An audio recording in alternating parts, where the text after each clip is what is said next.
of experience in, let me say I got it, in zero waste, including training and education, positions in industry stakeholders such as haulers, landfills, and nonprofits, managing waste diversion. Oh, let me go back to my screen. Managing waste diversion programs at events and at a university, and more recently managing TRUE, a zero waste certification program for facilities and professionals at US Green Building Council. Currently, Emily is a zero waste consultant with All About Waste, an instructor in environmental studies at Orange Coast College, and continues to support the TRUE certification program as a contractor. She is a certified sustainable resource management professional, I don't know why I can't say that, and TRUE advisor, and holds a BA from the University of California, Merced.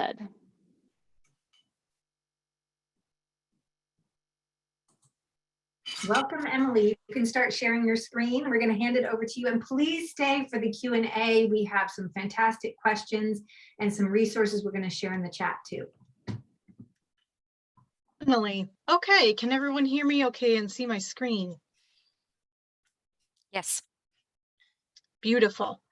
Okay, well, hi everyone. I'm really happy to be here today. And when Linda approached me about this, I thought it was a really great idea. I always like the synergies of combining and getting into climate groups and talking to different groups of folks. And, you know, we can't really be effective if we're just in our own lane, right? If we just stay in our zero waste bubble. So really happy to be here.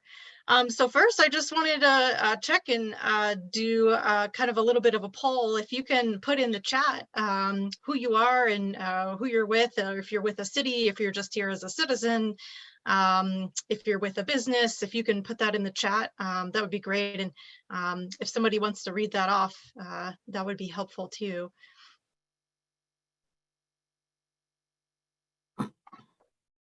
And you know, I'm a proud mom. I like to put that in there. Own a business. Please share more about you.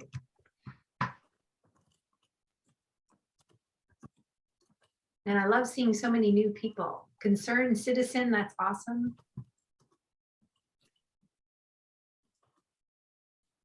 And I love that, Craig. Account by day, climate activist by night.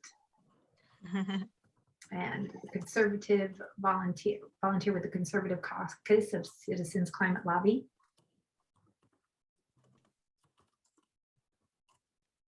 Tula, thank you. With Citizens Climate Lobby 2 and Climate Reality Youth Action Team, and was part of the founding of Reform and Sustain.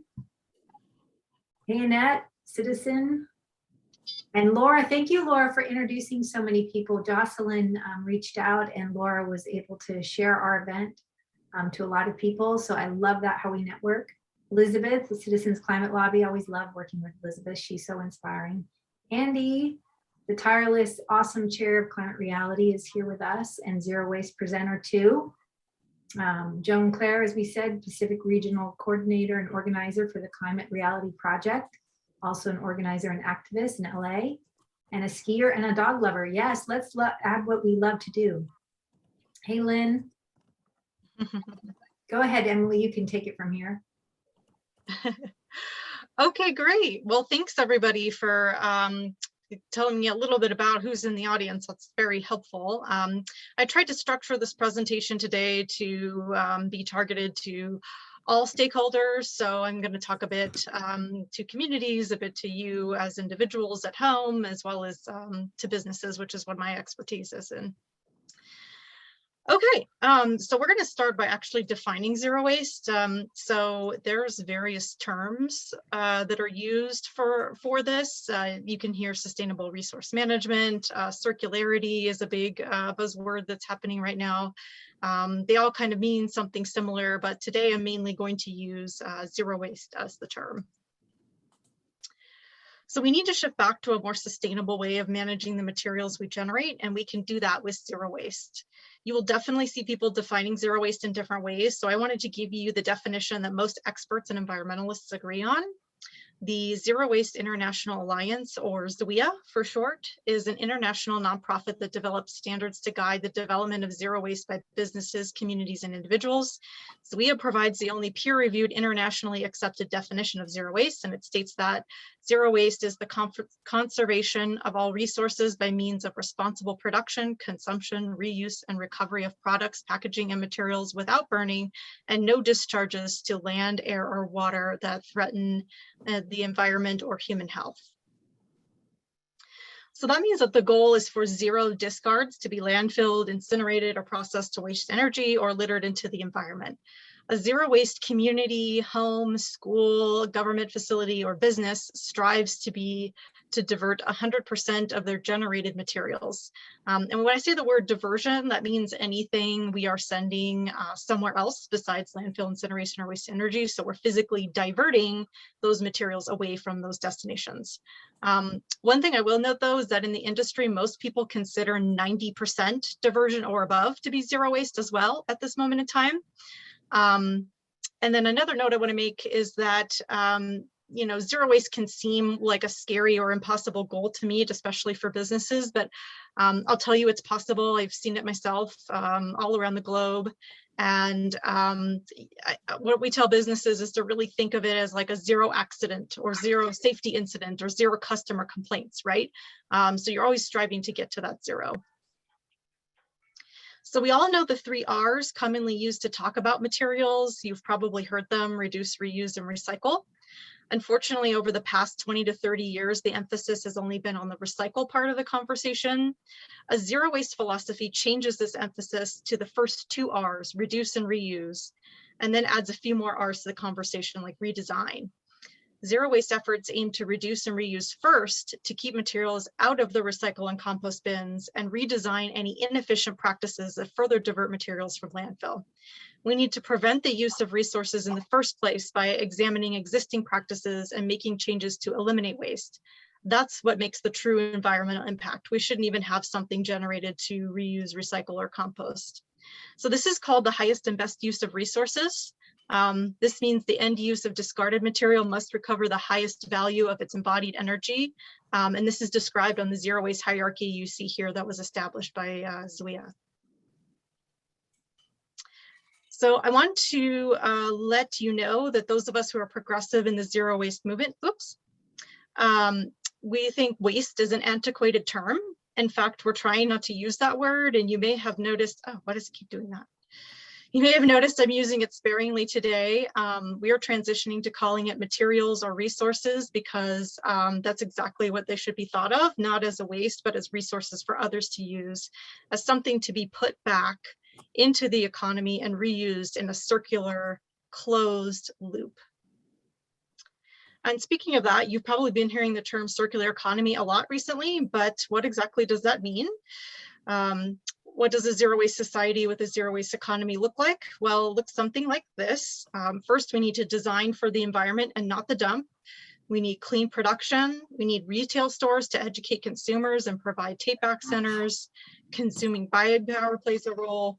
We must have some element of producer responsibility where manufacturers take back their own products and support recovery infrastructure. Resource recovery parks. This is a really cool concept put into practice in just a few places worldwide so far, but these essentially are community drop-off centers that promote recycling. So you can, drop off your metals and your plastics and everything source separated. And the public and businesses can bring their items also to these facilities for repair and reprocessing. So it's this really lively center where you can recycle, reuse, and repair things. And big picture also, we need to fundamentally change some of our rules to remove market barriers and inequities to support sustainability, to support sustainable industry instead of wasting and pollution. And same thing with subsidies. Just like with the oil industry, there are subsidies for wasteful industries, and we don't need that, so we need to shift that. So it's important to also talk about what is not zero waste. It may not always be too intuitive to discern if a technology or process is circular or not. There is a lot of greenwashing out there and things that are called circular and sound good, but are actually not zero waste. What I will tell you is anything that involves the complete destruction of materials like burning is not zero waste, even if there's energy recovery. And this is because when we destroy the material, we can't reuse it in the same way. All we have left is ash, and we need to go back and mine new raw materials from the environment to make more goods. And that defeats the whole purpose of circular. We want to preserve the integrity and the energy value of the material so it can be recycled or reused into a new thing. So when you burn something to make energy, it can't be used again, and that's the ultimate act of wasting. I'll give you one example of a technology that many of us feel is greenwashing that you may have heard of, which is chemical recycling. This is being held up by the plastics industry as a cure-all, but there are many problems with it. And oftentimes they're really just creating more fuel to burn, which we don't want. So my advice is really just take everything with a healthy bit of skepticism and learn the details of the process or technology before you get on board with it. Okay, so zero waste and climate. So we like to say that zero waste is really the Cinderella of sustainability. Energy and water get a lot of attention, but materials and the management of those are often ignored. Personally, I think the main reason this happens is people don't understand the role that materials and consumption plays in climate change and how big of an impact it really is. So I want to take a little time to give you the main connections you should understand. Hopefully this is helpful to you in selling others on zero waste. So you'll see here on this list the top contributions to greenhouse gas emissions in California. This may be a little outdated as my source is about 10 years old, but I'm assuming it's largely the same. And materials touch on all of these things, as you'll see. So there's electric power to manufacture products. Plastic is made out of oil, right? And then of course you have landfills where some of our materials end up being destined. One important thing to recognize is that most of the environmental impacts from products and materials we use comes from resource extraction and industries upstream of consumers rather than from their disposal in landfills after the consumer uses it. Trees, minerals, oil, and other basic components and materials we use must be extracted from the environment, and the extraction process and resulting depletion of resources releases greenhouse gases and disrupts the ecosystem. Additionally, according to some statistics, for every can of material that's out at the curb, there's anywhere from 70 to 87 cans worth of materials that came from the extraction industries and the manufacturing industries that turn those natural resources into finished products. In fact, a sizable percentage of all greenhouse gas emissions are associated with natural resource extraction for the purpose of making goods and materials. And I've heard more recent data that says it's actually more like 42% instead of 38%. It's definitely about half of all emissions if you count food as well. So our efficient use of resources is a key component to reducing these emissions. Landfills are one of the largest man-made sources of methane. So this picture here is a satellite image of a landfill in California, and the colors show the concentration of methane that's coming out of that landfill. The main reason for the methane is organic material that's decomposing in that landfill in an anaerobic environment or an environment without oxygen. And as you may know, methane acts more aggressively in the atmosphere. It's about 20 to 72 times more potent than CO2. But there is a glimmer of hope. Methane has a relatively short lifetime in the atmosphere, which makes it an excellent candidate for mitigating the impacts of global warming because emissions reductions could lead to stabilization or reduction in methane concentrations within 10 to 20 years. So as you may guess, diverting organics from landfills by reducing, preventing, reuse, donation, composting is so critical to our climate mitigation efforts. In fact, it's listed as a climate change solution in the Drawdown book edited by Paul Hawken. So this is a great graphic that shows all of the impacts of a material throughout its potential life cycle. There's a column that shows the initial virgin inputs. There's a column, that second column is the stage of the life cycle. And then the third column is showing the emissions associated with each of those stages. And then there's also some sinks and emission offsets as well. I'm not going to go through this in detail, but I just wanted to highlight a few things. The first thing you'll see is there's impacts from transportation of the materials at various stages in that life cycle column. Also, the production of goods and materials has associated emissions. This can be direct emissions output from the manufacturing facility itself or indirect output through the energy it uses. We, of course, have destruction of forests, trees cut down for paper-based products, and they can no longer filter out our air or sequester our carbon. There's emissions from incineration. Even with emissions controls, some greenhouse gases and other air pollutants are still produced from these processes. And one major point that I'd want to make is that recently a lot of the national conversation about sustainability as it relates to climate change is centered around carbon emissions, and businesses especially have been really focused on this and setting goals around carbon, but you never really hear as materials as part of the strategies for those goals, do you? So you can really see here from this chart and the information I've presented so far that zero waste should really be a part of any carbon reduction or net neutrality goals. Managing your materials has a significant impact on carbon emissions from landfill, truck hauling, and utilizing recycled content and overall reduction of consumption.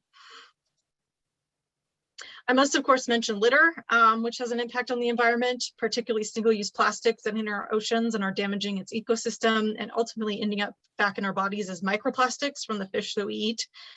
Sadly, less than 10% of all plastic is currently recycled, and plastic is the #1 material that ends up in our environment. So this is a huge issue.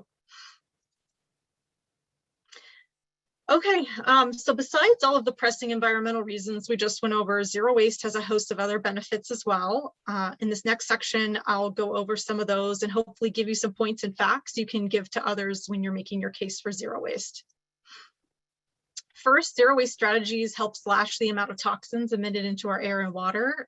Zero waste protects our health through purchasing policies that prioritize non-toxic products and packaging, bans and fees on products that are known to cause health problems, such as polystyrene packaging or styrofoam, reducing the use of disposable plastics, particularly those with chemicals like phthalates and BPA. And as we discussed earlier, zero waste reduces plastic pollution in the environment and leads to less air emissions, which leads to a cleaner, healthier environment. And there's a whole host of other health benefits to zero waste practices as well, such as feeding hungry people with excess edible food, reducing injury and illness at work sites by having to handle less materials along with handling them properly, and reducing the need for chemical fertilizers on landscapes when we use compost. Zero waste also has ties to social or environmental justice. Trash incinerators, oil refineries, landfills, and other polluting industrial facilities related to materials are disproportionately located in minority and low-income neighborhoods, and the result is higher levels of disease and lower quality of life in the communities. Also, we like to say that zero waste is a peace movement. Limited natural resources is an issue of national and global security. At least 40% of the global conflicts in the past 60 years has had links to natural resources, i.e. we were fighting over resources. And then there are jobs. Zero waste economy creates jobs. Even with our currently really low 30% recycling rate nationally, the recycling industry is the same exact size as the auto industry. So imagine how many jobs we could create if we diverted 50%, 90, or even 90 or 100% of our materials. So this chart is based on some research done by the Institute of Local Self-Reliance. They set out to find out how many job opportunities 10,000 tons of a material could create. You can see here that landfilling and incineration only creates one job, but composting, recycling, reusing creates many, many times more jobs. And then there's some other benefits as well. This is geared towards businesses, but can really apply to all kinds of facilities, schools, government facilities, and homes as well. Zero waste saves money. The reduction of waste often reduces costs, primarily from hauling expenses, less purchasing, increases efficiency. Zero waste can increase efficiency by eliminating steps in your workflow processes, reducing tasks or materials used or saving time, reduces liability, especially like within the facility itself. If you don't have to have knives to cut open packaging, right, you have less of a safety hazard. A strong and verified zero waste program can also provide great corporate social responsibility platform, reducing negative publicity risks. Reinvest locally, so increasing recycling, composting, and reuse efforts within a municipality supports local and regional businesses that process the material, and this leads to job creation and increased revenues in local communities. Also, the donation of food and reusable items benefits local people and animals that are in need. Adds value. Zero waste can contribute to increased revenue generation from the sale of recyclable and reusable commodities. Zero waste efforts also typically cut costs, as I was mentioning earlier. In addition, organizations with strong sustainability practices have a marketing edge and attract more income and talent. Faster progress, a zero waste strategy improves upon production processes and environmental prevention strategies, which can lead to larger, more innovative steps. And finally, regulatory compliance. So there are always going to be local, state, federal laws related to waste and recycling that you must be in compliance for, especially for hazardous waste. And a strong, legitimate zero waste program will ensure you are in compliance. And more broadly, it can help you play in the global market, right? Because the European Union especially has very strong environmental policies. So here's a case study from a business that benefited from a zero waste practice. A decade ago, Toyota was saving millions of dollars by recycling their cardboard boxes in America and selling that cardboard. However, the company looked upstream and realized that by redesigning its packaging and creating reusable shipping containers, it could go even further. And so they did that. And not only has Toyota had a positive impact on the environment and become more efficient, but they also went from saving millions of dollars to saving nearly $500 million just from that one action. All right, so I hope I've got you on board. I hope I've convinced you into the zero waste way. So what do you do to get started? The first step I recommend is to really learn about zero waste, which you're doing here today. But there are more things you can do after watching this presentation to learn more. I recommend learning more about your community and hauling companies, like knowing what rules or ordinances there are that are related to zero waste in your community, what is accepted for recycling and what is not, what is the local infrastructure. You can also look up videos on YouTube, look at the websites of key organizations and sign up for their e-newsletters, which I'll give some names and links for at the end of the presentation today.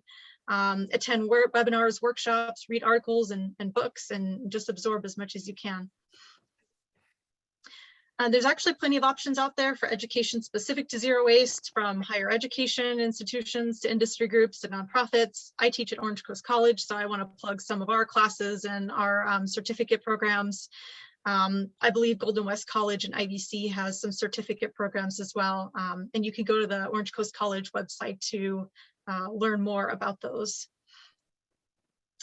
One resource I really recommend for businesses, government facilities, and even schools is TRUE. It's a zero waste certification program I worked for many years, and it's managed by the U.S. Green Building Council, which is the same organization that does LEED. TRUE has a lot of free educational materials and resources and tools. So I encourage you to visit their website, watch a webinar, attend an event, view one of their educational courses, and check out some of the tools and guidance documents that they have. Okay, so after educating yourself, the next steps are what I like to call the 3 A's. First, you want to learn about what materials you generate and why through an auditing process. Begin by assessing your performance to see where you stand, and then from that assessment, you can develop a plan to get to zero waste. So knowing your waste is a key first step. Many people begin their zero waste journey this way by gathering information about what materials you currently are discarding. The main way to do this is with a waste audit. And this involves gathering a sample of materials and physically sorting it out to determine what materials you're generating, where those materials should go, and what materials are ending up in the wrong place. So it focuses on what to do with materials already generated. And you could totally do this at home, by the way. In fact, the TRUE program has a home waste audit toolkit on their website. So I encourage you to do that as an exercise. And I've been digging through the trash for 15 years, and I promise it's not as bad as it sounds. I've come out just fine. There are many consultants, waste haulers, and service providers that will assist businesses and other facilities with this, but it's also important to engage your employees. So I recommend doing it yourself. And you can start by looking at your dumpsters and your bigger bins, but also having people that are in the building analyze their own bins and in their own work areas takes you even further.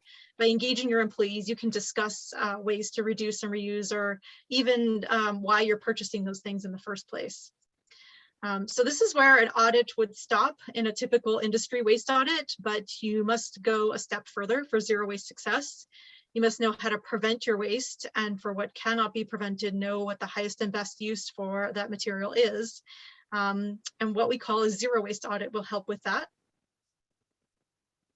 So the ultimate goal of a zero waste audit is to prevent that material from being generated in the first place. A zero waste audit will identify policies and practices to eliminate trash, recycling, and compost bins altogether by examining the sources of the material and employing redesign, reduce, repair, return, and reuse strategies.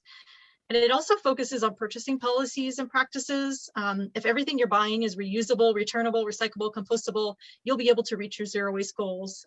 So just be sure when you're in the auditing stage, you're digging a little deeper and focusing on preventing waste from occurring in the first place. Take stock of what you learned by sorting through your materials and propose future actions you can take to increase your personal or facility diversion rate.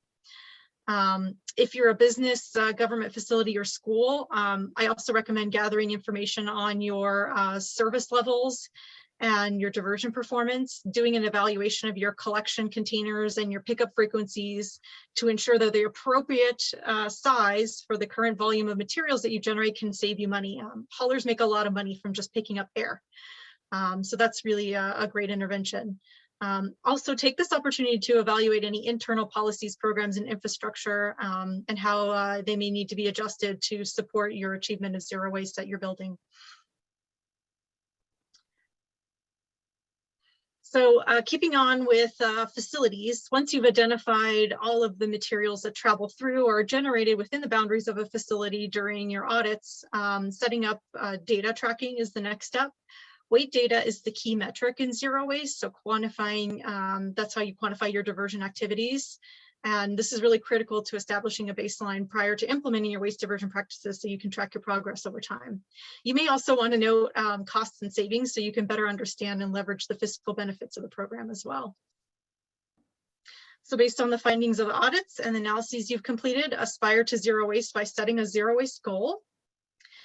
Make a personal or family goal to achieve zero waste, or if you're a business or government facility or school, write a policy to support that goal. It's also recommended to write and implement a plan to achieve as much zero waste success as possible. And this is especially true for communities. A lot of times communities will set goals and then sit on it. You need to have a plan. And so then once you implement your plan, continually review and update it and make sure you celebrate any successes along the way. So I want to go broader and touch on communities as well. California is very progressive, as the entire state and some communities within it have goals and plans. For a time, we were the only state in the union to officially adopt a zero waste goal, and California has always truly led the way when it comes to zero waste. So this is just a sampling of the communities in California that have adopted a zero waste goal. And I want to take a few minutes to talk a bit about California legislation to be aware of. As I was asked by the folks at OC Climate Reality to touch on this, AB 341 is a key one. That's mandatory commercial recycling for businesses and apartments that generate a certain amount of material. It also updated our previous diversion goals set by previous legislation to a 75% diversion goal through recycling, composting, and source reduction by 2020. Unfortunately, we probably won't meet that. Based on 2019 data, the California recycling rate was 37%. And unfortunately, the trend since 2014 is it's been going down from a high of 50%. And I can explain all the reasons why, maybe if we have time a little later. But the good news is there's a lot of change just on the horizon, and I believe that'll help us turn things around. We also have some key legislation around organics. So we were the first state to mandate universal composting services for residents and businesses. So there's AB 1826, that's mandatory commercial organics recycling. This was passed in 2014 and is now essentially implanted by SB 1383. And that said that by January 2016, local jurisdictions were required to have an organic waste recycling program in place. And then over the next 3 years, businesses were required to arrange for organic waste recycling services. And this was in phases depending on the amount of organic material that was generated in cubic yards, and is continuing to expand to more businesses to this day. And then SB 1383, which replaced that, is a bill for short-lived climate pollutants in various industry sectors, and this includes reduction goals for methane. The main goal was by 2020 to have a 50% reduction in landfilled organic materials from 2014 levels. If CalRecycle determines that this goal hasn't been met, the organic recycling requirements on businesses will expand to cover even more businesses. And there were some other goals as well, like the methane emission reduction goals includes a 75% reduction from 2014 levels by 2025. And the bill also aims to divert 20% of edible food that's currently being disposed of to be recovered for human consumption by 2025. So under this measure, local governments and generators will be required to compost, anaerobically digest, or otherwise recycle food scraps, yard trimmings, and other organics by providing curbside compost collection service to businesses and residents, and to minimize food waste from businesses. They will also be required to procure organic waste products such as compost and mulch, and these regulations are going into effect next year in 2022. Also this fall, the governor signed a slew of waste-related bills. These are just a few of them I have up here on the screen.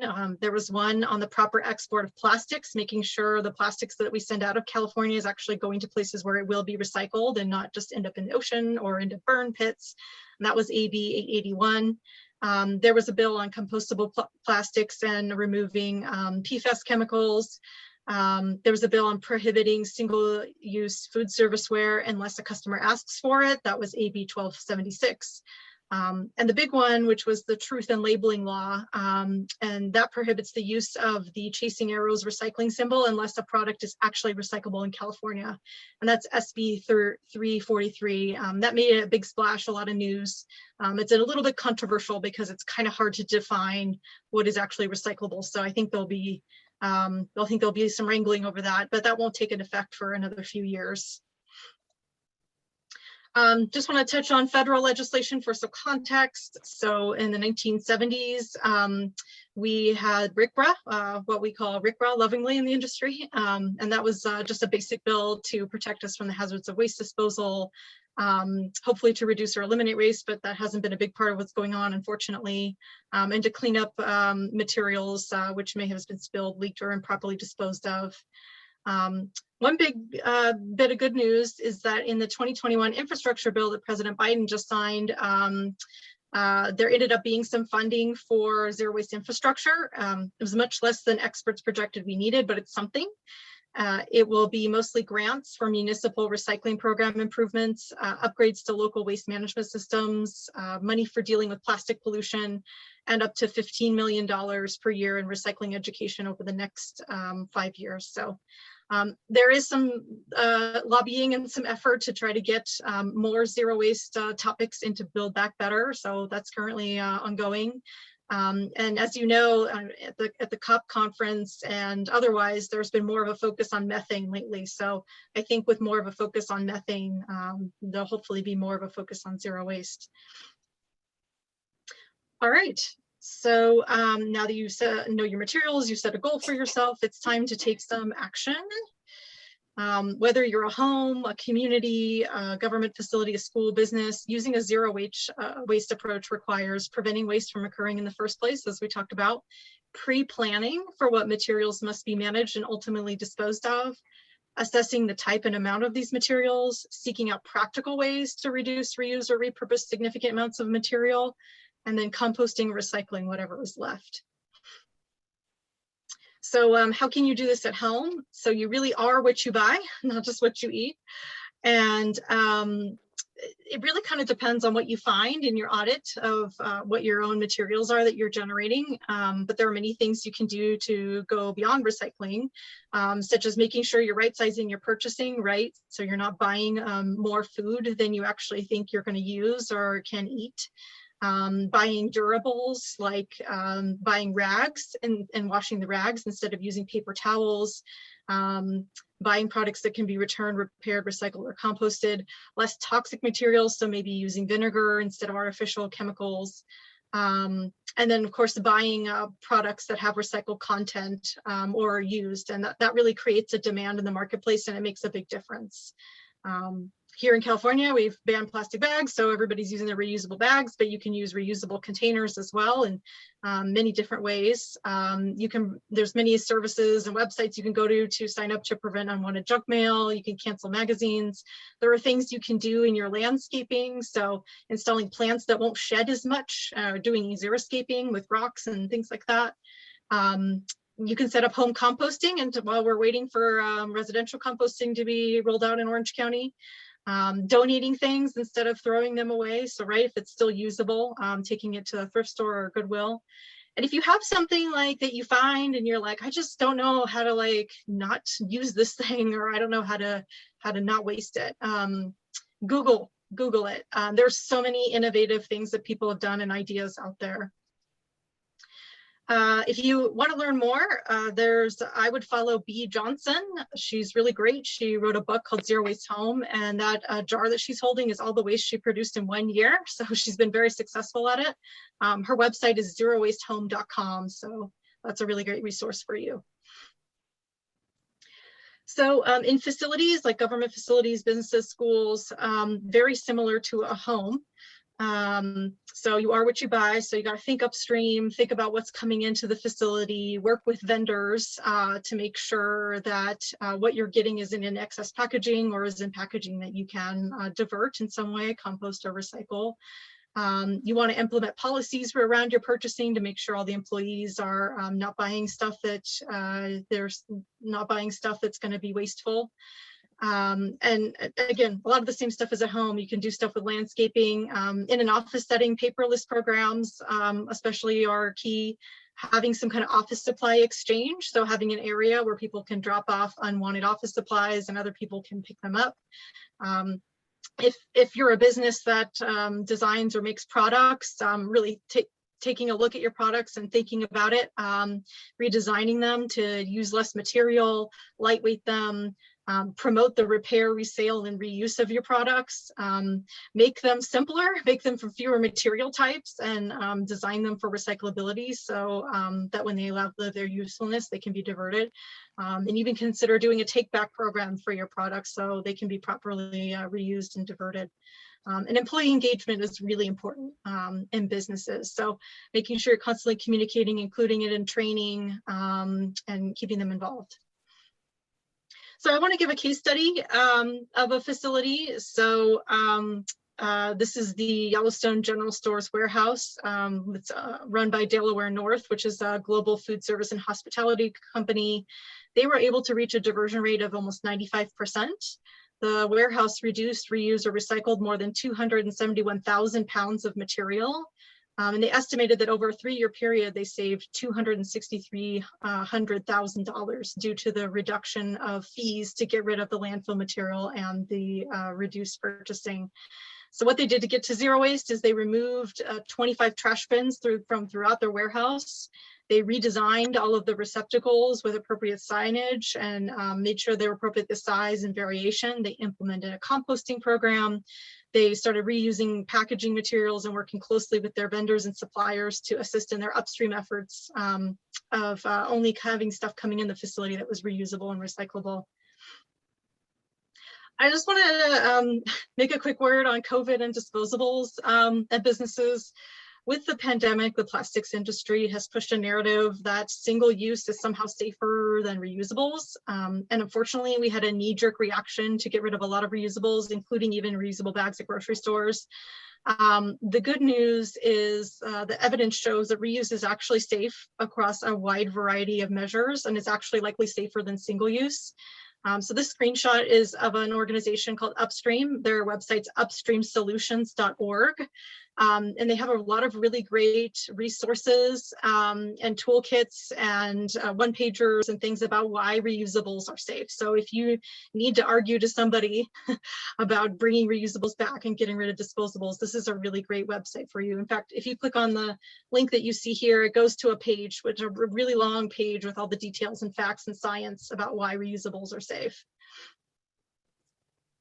So now that we've covered homes and individual facilities, I want to zoom out and talk about communities and government and policy and how you can take action in that realm. We need policies to get to zero waste and to move away from a linear consumption-based economy to a more circular one. Some of the policy tools we have under our belt are bans. So banning materials and products that don't allow for waste prevention, reuse, repair, recycling, and composting, such as the plastic bag ban. Taxes or fees on pollution and wasting, so we can nudge everyone in the opposite direction. Extended producer responsibility. This is a different approach where instead of governments managing recycling programs, the producers of the products design the programs to increase recycling. They take responsibility for the products. Incentives, so we want to encourage the use of recycled content in products. Setting goals, standards, and requirements are really helpful to get everyone on the same page and get us moving in the right direction. And one thing I would add here, which I mentioned earlier policy-wise, is we really need to eliminate subsidies for landfills and other wasting industries. So I encourage you to get active and advocate for zero waste policies locally and at the state level, and even at the federal level. There is a little bit of a lull right now with state bills, as the governor just signed a bunch in October, as I just mentioned, but there's a few things you can do, which I have listed here. One of them is there actually is a ballot initiative that will be on the November 2022 ballot, and it's a 1 cent fee on single-use plastic packaging and foodware. And that could generate billions of dollars to fund statewide waste reduction efforts, recycling and composting. There also will be grants to address environmental impacts of plastic pollution, and local recycling and composting programs and plastic pollution mitigation will be funded too. So that's a really good thing to get behind. One thing I want to say is you guys probably know there's a lot of activists here. Local policy forces state policy. So contact the city where you live or work, ask them to do more to support waste prevention, recycling, composting, banning organics from landfill. Or if you're a city that's on this call, find ways to prioritize zero waste in your sustainability efforts. One of the things, I just talked to a policy expert a few days ago, and one of the things she recommended is city ordinances to support the implementation of SB 1383, which is the mandatory commercial organics recycling law. The city of Alameda just passed one, by the way, so if anyone wants an example, that's a good example there. So that concludes my presentation. To sum up our theme about ways to make it easier, the main takeaways I would have for you are to remember the connection that zero waste has to climate. Take the time to know your materials. Once you know your materials, think about prevention first, and then think about closed loop with anything that can be prevented. And then also just generally be an active member of the zero waste movement by following key organizations and supporting important legislation as it comes up. Thank you so much. Yeah, and I just wanted to provide, we'll kind of leave this up on the screen if people want to jot things down, but this is a list of really great resources for you. I have some resources for CalRecycle, as I know a lot of you probably have questions about the organics law. I have a link there where you can find your local assistance person with the state agency CalRecycle, and they're the best person to ask questions. I'm not really a policy expert, unfortunately. So I can't answer many questions with that. Also, I have a link to a complaint form. So if you live in an apartment complex where you're supposed to have recycling and you don't, you can fib on them. And I have a whole list of other organizations here too that have to do with policy nationally and statewide, and other resources that are just generally for advocacy in different areas, like for plastics and general education.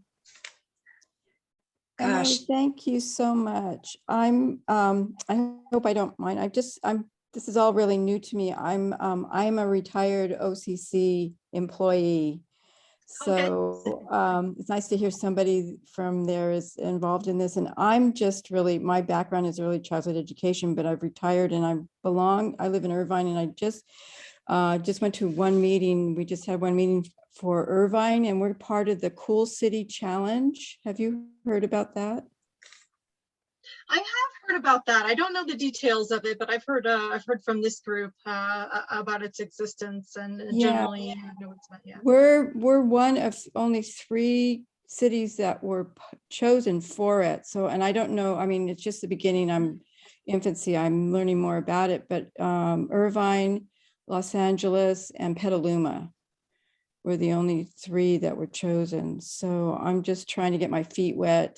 And I've always been in since the 70s into being, you know, conscious about our environment and recycling and stuff. And also to the Children's Center, we do compost, or I'm sure they're still doing compost. They have a garden there.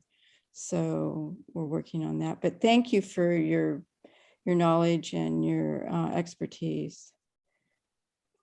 That's so great. Yeah, I don't know if zero waste is a part of the cool city thing, but I definitely, you know, as I made the connection earlier, there's such a strong connection to climate. So definitely, Well, I believe it is one of the components. There's several, and then the different blocks get to choose what they're going to work on after they've gone through the workshops. okay. Oh, good. All right. Yeah, one resource I would point you to for zero waste in communities is not only ZWIA, but I put their affiliate on this slide as well, Zero Waste USA. So they're really like the main body for zero waste in communities. So they do all kinds of training, workshops. They have provincial credential program. They have all kinds of resources. So I'd really recommend checking them out too. Okay. Thank you, Emily. That's Yeah. great. A lot of stuff to take in at a late hour. Yeah. Yeah, Well, the good news, dense presentation.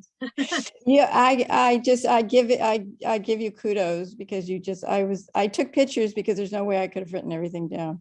Well, we will be sharing a follow-up email with you guys with a lot of these links and some of the images that Emily is comfortable with us sharing so that you guys can reference it. Emily has an open door policy and has been one of our best speakers for being at every meeting and contributing, and really has put together a tremendous, presentation, geared towards us. And I hope that you're going to come back. But we want to get to the Q&A now, Jocelyn. You want to get things started?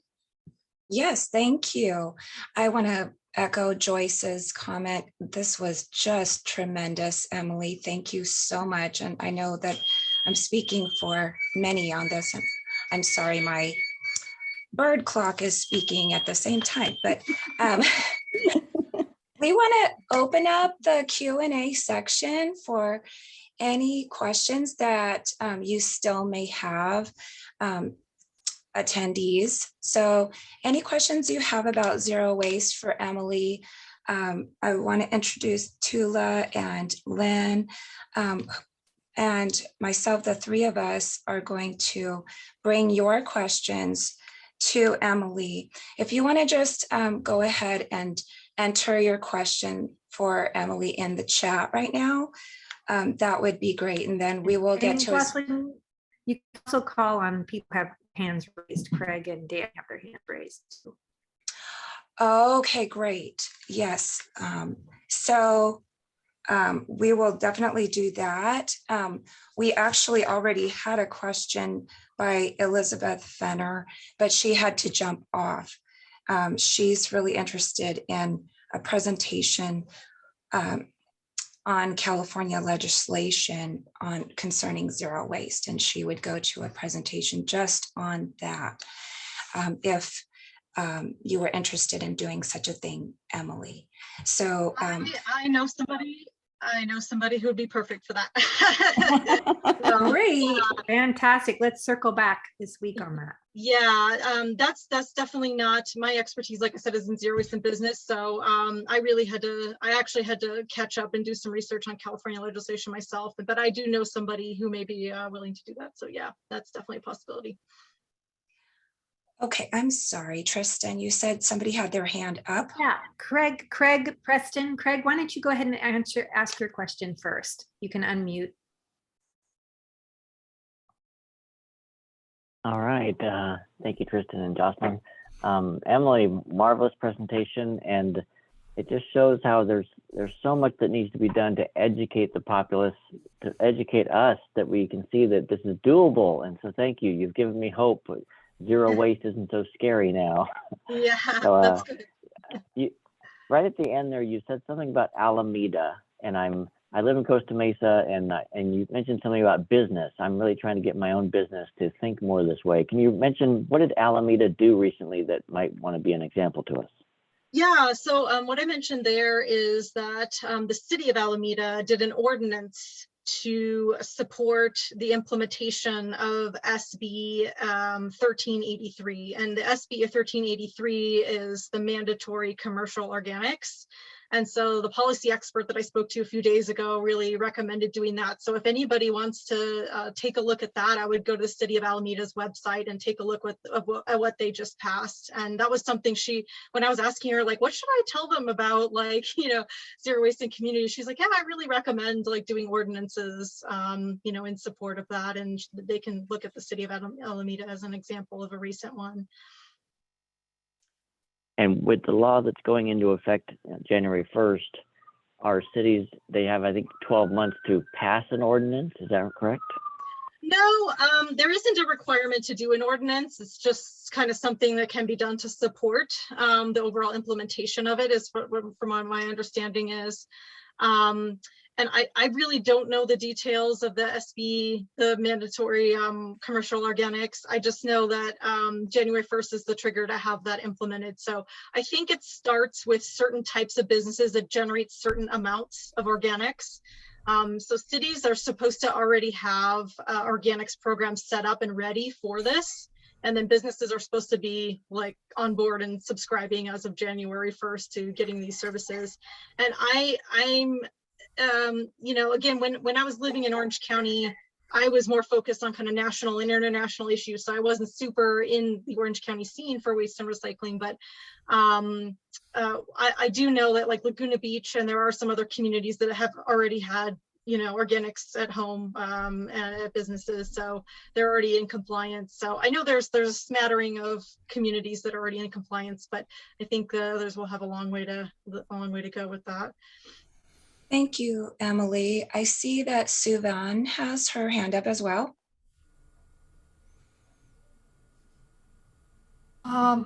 Emily, great presentation. Thank you so much. And delighted to see that Orange Coast College is offering so much information.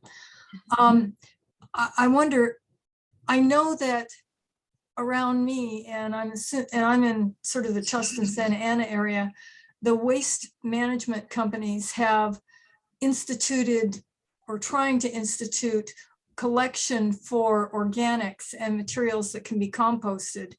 But what I can't seem to get information on is how they're going to do that and what they're going to do with it once they've collected it. Yeah, so I do know that I know that Republic has an anaerobic digester facility, I believe in Anaheim, I want to say. So there is that, and anaerobic digestion is a good thing. It's basically where you take the organics materials, you put it in a big tank, and you put bacteria in the tank, and the bacteria kind of break it down, and then the gases from that breakdown, are used as natural gas, and then the residuals are kind of put into a composting process. So it's a really good thing. So there's that. I know that there is, oh gosh, what is their name? Out at the Great Park in Irvine, there's a green waste and organics business. So I know there are like processors and haulers and things like that around. Probably not enough to support all of Orange County. So I would be curious to know as well, like what they're doing to kind of scale that up. Because we don't have a lot of space in Orange County for composting and things like that as well. In fact, a lot of the stuff in LA gets trucked out to the Central Valley, like the Southern Central Valley, to be composted. So yeah, I don't know that I have a complete answer for you there, but I do know that there's some infrastructure in place already, and hopefully that they're working on scaling that up. Can I interrupt? A few people have to jump off, and I wanted to get a group picture before that happens. So if we could take a minute, if people could turn on their cameras and we could just take a moment to take a group picture. It's hopeful for us. Everybody could just smile and say zero waste. Zero waste or trees. I love to say trees.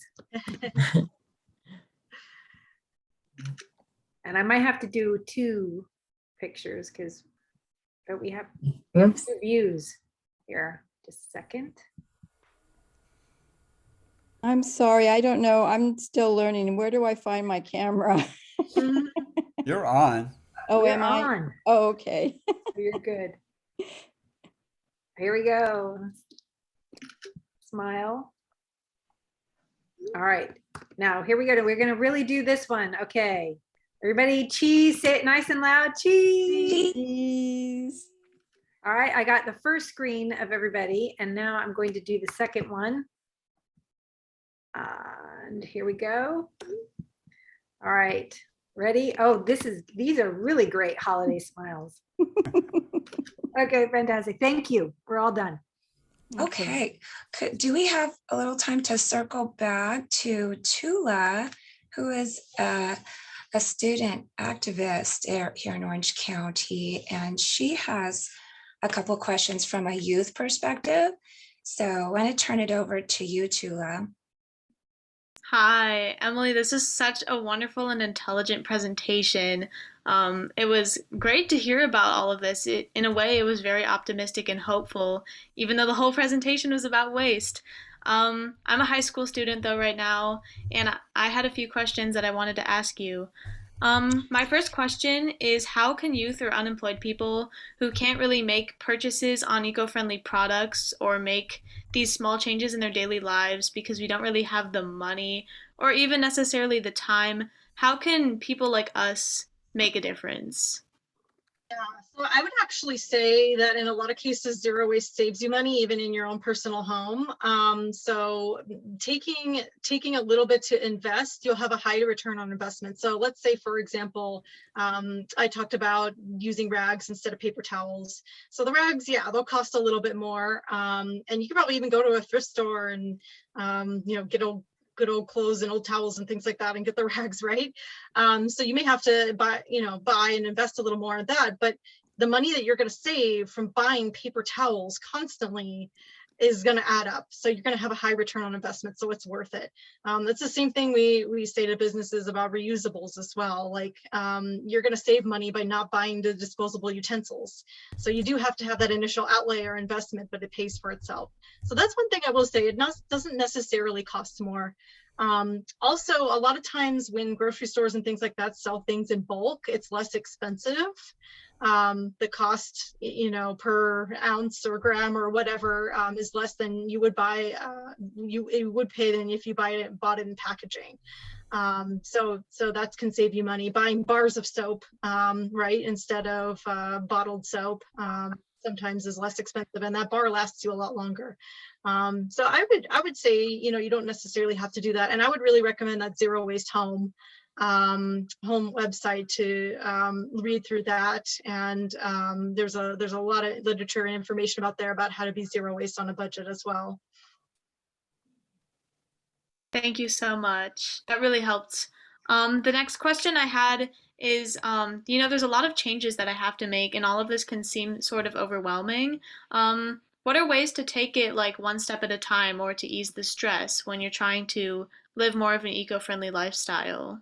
Oh, definitely. Yeah, if you're feeling overwhelmed, definitely take it one step at a time. So yeah, doing that first step of kind of figuring out what are the materials that I'm disposing of, right? So just doing that first analysis step. And then it's like, okay, now that I know what I have, I can figure out for each material, I can take each material one thing at a time. So I have a lot of paper towels in my trash. I'm gonna go get rags. Okay, maybe you notice a lot of Ziploc bags. Okay, now I'm gonna start using my Tupperwares instead that I already have, or I'm gonna buy, they make like the reusable silicone Ziploc containers now, which are really great. So yeah, just taking it one item, one material at a time is a really great way to do that. Can I just throw out, I'm sure many people on this call have great ideas of how you've gotten started. And I'd love to hear about them in the chat. We'd love to save those. And maybe, somebody will decide on a campaign for next year where we can all start doing something. I personally did the home waste audit, and literally, you guys, take your trash can one day, spread it out on plastic and look at what's in there. And, it's not hard, but it's really powerful. But the other thing I learned, and I wanted to mention, is say something.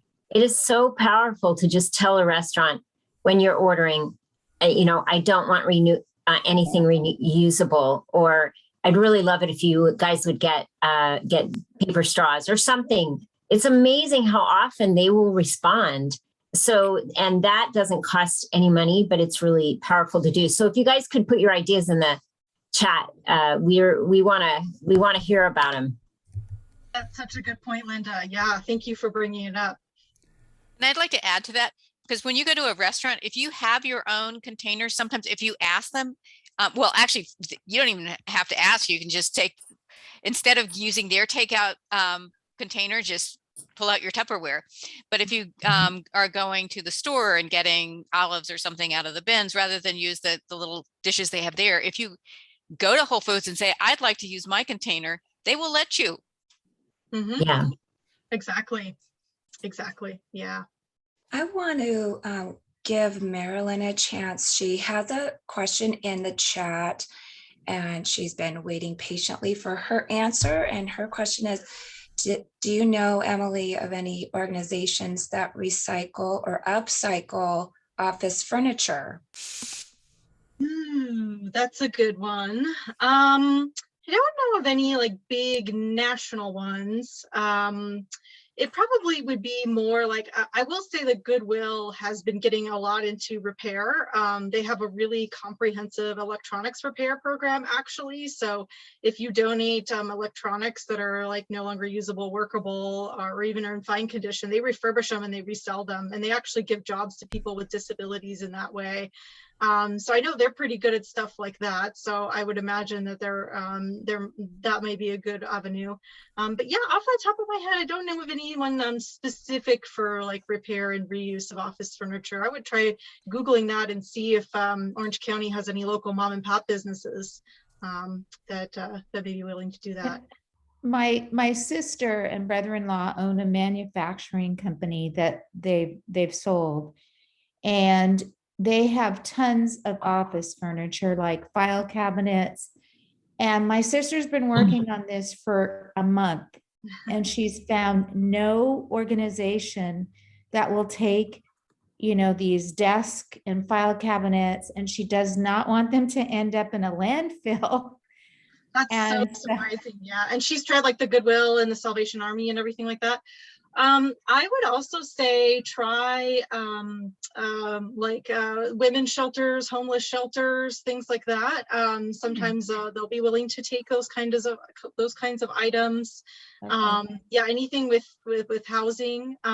Schools for the desks might want those, so that may be a good place to reach out as well. And there's a group called Earthwise Hauling that makes sure that everything that you have is recycled as fully as it can. And so I use them when I have to move or something like that. So I'll put their link in the chat. And 10C, which works with volunteer nonprofits and volunteers, used to put out a call when a company had a lot of office furniture, and they would contact nonprofits to see if they could use them. Mhm. Oh, yeah, that's a good, I remember that now. Thank you for reminding us about that. Yeah. great. Thank you. Can I bring up one real quick?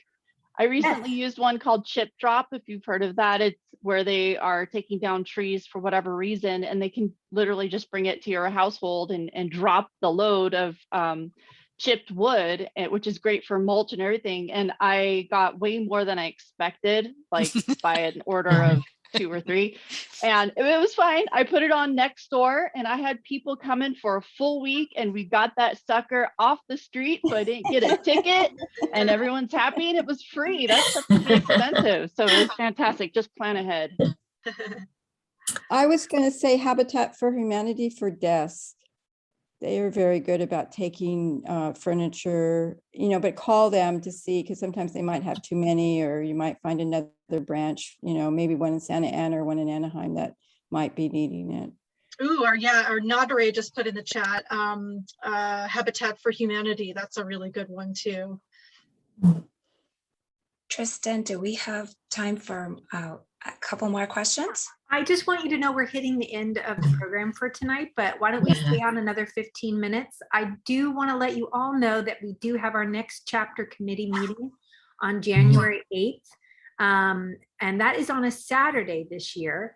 And so we're hoping that we want to try that out to see if that works better for a lot of people.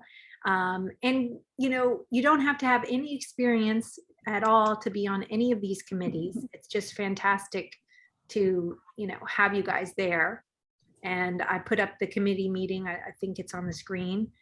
We also, a couple of times, the first Thursday, we have our community choice energy meetings. We'd love you all to join us. And our sustainability gift guide is up on our website under events. So check it out. But let's stay on, whoever can stay on for another 15 minutes. And I want to make sure we get to Danny's question. And there's like 4 or 5 more. So stay on if you can. And if not, have a really, really happy holiday. And look for the email because we'll be sending an email out with all of the resources. And email us if about some of the things we've mentioned, if you didn't get the information on how to be involved. I know, I just want to mention that local city action, that's my committee. And we've got some big stuff going on next week in Irvine. And we are spending a lot of time with Irvine. We're supporting Irvine in the Cool Block program in January. But Irvine has some big goals, and we're hoping it can be a model city for other cities in Orange County. So we really want to show up and, and have a good showing. So, climate reality project OC@gmail.com. Okay. And that's it. I'll put it in the chat. It's at the top. Thank you. Thank you, Linda and Tristan. And I know we had a few questions from Lynn. Lynn, are you there? Yes, I'm here. My questions are more around kind of creating like a mindset shift, right? Like we talk a lot about, how we're able to swap things out. But what I come across is when I talk to people is that it's difficult to get them out of the mindset of like overconsumption, kind of like instead of reusing what they already have at home, they'll go out and buy something new. So in your experience, what is the best way to approach that? It's a big question. It's definitely a big question. Yes. First thing I would say is education. One of the resources that I put on that resources slide, and I think we're going to send out the list of links too, is Story of Stuff. So just having somebody watch that, it's such a great video. It's a 20-minute video, and it really talks about the problem with stuff and overconsumption. And I think that's a really helpful thing. The other tool I would say is go to the landfill. Go to the landfill. I interned at a landfill. It was such a life-changing experience for me. It'll have a really big impact. They do tours. So that's something that can help kind of change the mindset as well. And that'll really show people like just the massive amount of stuff. Like there's just no such thing as away, right? We're just used to throwing things away and it just goes away, but there is no such thing as away. It goes somewhere, right?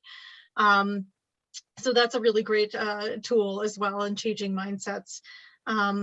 And the other thing I would say is to those people that are shoppers and have a problem reducing consumption, shopping thrift stores, right? Shopping used. I know some people that do have a shopping addiction and they've kind of switched to doing thrift stores so that they have kind of a less of an impact there. So that would be another tip that I would have. That's awesome. Thank you. And then my other question is mainly around, and I love the part that you talked about, the example of Toyota, right? Starting something small and realizing that they can do something bigger. At the end of the day, I think for a lot of businesses, it's their bottom line that they are concerned about. So, in addition to that, how are we able to, again, shift that thinking for companies and create systemic change so that they're held accountable for their green practices? Because I know on the individual level, we can achieve only so much. And I think, a lot of the times it's, yes, we shouldn't be buying these products, but also the companies creating them should be held accountable for their production and manufacturing processes. Yeah, certainly. So I would say like within their own facilities, in their own operations about reducing waste, there's so many, but in fact, when I was putting together this presentation, I really had to trim like the one slide I had down about all of the benefits. And there's just so much to talk about there. But the way that so initially the TRUE program actually started as something called US Zero Waste Business Council, and it was all about businesses. And the way that we would always approach them is first with talking about the bottom line, like you mentioned. So the thing with zero waste is there's a lot less investment, and there's a higher return on investment than you have for like buying solar panels or, you know, water retrofits or things like that. It's usually really simple implementation. It's just changing out bins, right? Training, education, employee culture. So we always like would approach with that business case, right? Like, this is going to save you money. It's going to reduce your risk, your liability, and give lots of other benefits to your business as well. And then as far as like redesigning products, if they're a product manufacturer, it's really pressure from you all, from consumers, and also legislation, right? That's a big driver. So here in California, we've had some legislation about, you know, mandating recycled content in plastic containers. So a lot of businesses are having to make sure that in their plastic packaging, they have recycled content. So I think that those are kind of the two main argumentations and drivers for businesses. That's awesome. That makes sense. Thank you so much. And I see that Danny has been patiently waiting for his turn.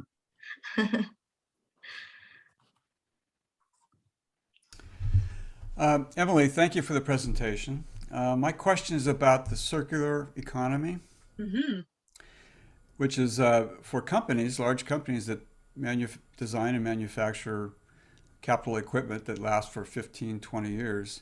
It's a huge, huge endeavor. So I'm wondering, do you have any examples of any companies that have actually accomplished this?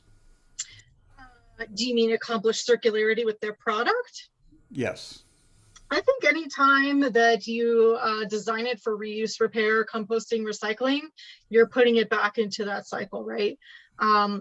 So with the circular economy, you have what's called technical nutrients, and then you have like organic nutrients. Let me stop you a minute.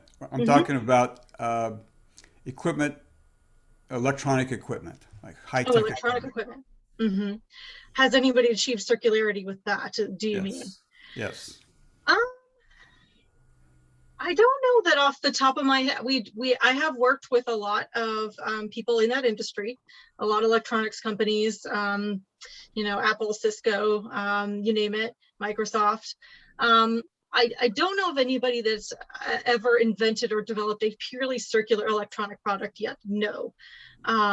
However, there has been a lot of work with reuse and repair. So these companies are very aware. They want to make these things in such a way that consumers can repair them. In fact, there was just a big fight with Apple. I don't know if anybody saw that in the news about their phones and right to repair, right? And we ended up winning and they caved and they released information about how to repair their phones. So yeah, I think they're thinking, and they're all talking. I'll tell you, with all these big corporations I work with, they're all talking circularity. Like, that's the big buzzword along with carbon. So they're all thinking about this, and I don't think we're at a stage, we're kind of in the early stages now. And I think there are some products that have been designed that are truly circular. But I think with electronics, we're pretty early yet, and I don't think there's a truly circular product there. So that's an opportunity. It is an opportunity indeed, yes. All right, thank you. We have a couple more hands up, like Erica. Would you like to ask your question? Hi, Emily, everyone, and thank you so much for the presentation. Yeah, I also teaches at Orange Coast College and in physics and engineering. Yeah, thank you for the presentation. I have been trying to reduce the waste for a couple years, and I've always actually been buying the stuff from the book sections in the grocery stores, like Sprouts and Whole Foods. And I appreciate Sprouts still have the book section, even in the pandemic. However, one time I saw them was restocking the beans, I saw they actually buy the package like grains or beans, like even in small package, and they just kind of empty the package into the bulk beans. Oh no, really? Yes, I saw that. Oh And they my. are, sorry? Oh my. Yeah, they are actually 1 pound small packages. So No. and then I asked the, I think even the store manager why they are, I thought they want to reduce the waste for bulk beans, but they buy those small packages still in plastic. Although I asked them if they will recycle those plastic packages, they said yes. But I'm just kind of feeling disappointed on that. And so I'm not sure if Emily knows anything like, does any like grocery stores really do the real bulk section? Like, I think the idea of bulk section is they probably will bring some large quantities of those goods, right? And then put in the bulk bins, but apparently they are not doing that right now in Spross. Yeah, I'm really surprised to hear that actually. I have not personally seen that, so I think that might be a little bit of an anomaly. I have actually worked with Whole Foods Market as a chain in all of their stores in Southern California and LA, or sorry, in Orange County and LA. And I actually used to see big sacks of things. So that just may be some kind of anomaly there, but yeah, that's definitely not a good thing. I will tell you that they do, most chains do pretty good education, and they're pretty aware of what they need to do and the reason why they're doing it. And in most cases, they're doing it the correct way, and they're doing it in a way that's legitimately zero waste. So, but yeah, that's a good anecdote to hear. That's something that's good to know. Yeah, And thank you. thank you, Erica. Yeah, And so can I ask another question for Emily? Is do you know anything about how to recycle the plastic bags and the wraps and films? Do you know, do they really recycle those plastic bags? Because sometimes we go to the grocery stores and then they will have a bin by the door. I just put that in the chat, just that company. Are they really recycling those plastic bags? Yes, that howtorecycle.info is really great. They're an industry leader. All of us environmentalists are on board. They're doing great work. So yes, the bins you see in the stores for the soft plastics are really legitimately getting recycled, and it is a really good system. And we're trying to expand as an industry and have more people get on board.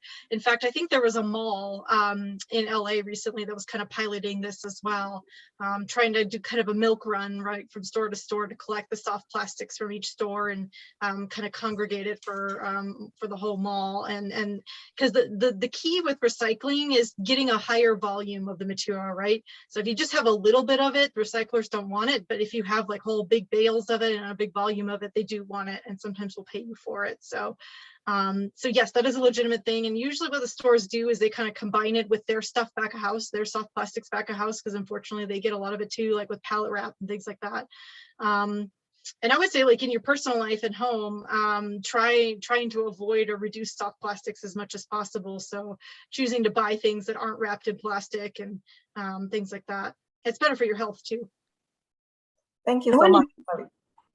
I wanted to just mention all that I did put the flyer for the spring sustainability classes at Orange Coast College, and Emily is there. I have the privilege of having her right now as an instructor, and Orange Coast College is the best kept secret for sustainability. And so please spread the news about that flyer, because all community colleges are struggling right now with enrollment. And if we don't have the enrollment, we won't have the classes. And I know that before Emily came and Roseanne Kings was teaching it, they threatened to shut it down because she couldn't get enough students. So it's really important that we spread the word about it. And I just wanted to throw that out there. So I put the flyer out there, and I'm actually putting the link because I'm getting a certificate in environmental resource management. And I've taken one class a semester. It's been really great. And, I strongly encourage you just to try a class. You can take a tiny house class if you want, so I'm putting that link in there too. Thanks, Linda. Thank Yeah. you. And Craig, do you want to